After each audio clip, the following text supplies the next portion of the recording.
தொழுகைக்கு இருக்கிற தனிச்சிறப்பு என்ன தெரியுமா? சாகும் வரைக்கும் நம்மோடு இருக்கிற ஒரு அமல். இந்த வணக்கம் இருக்கிறதே அது ஏழைக்கும் பணக்காரனுக்கும் பொதுவான அமல். இந்த வணக்கம் இருக்கிறதே அது ஆணுக்கும் பெண்ணுக்கும் பொதுவான அமல். இந்த வணக்கம் இருக்கிறதே உடல்நிலை சரியில்லாதவனுக்கும் சீராக இருப்பவனுக்கும் பொதுவான அமல்.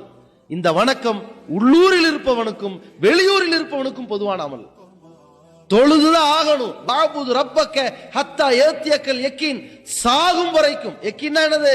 உறுதி வரும் வரை, அந்த மரணம் வரும் வரை உன் இறைவனை வணங்கு என்கிற தொழுகை இருக்கு பாருங்க.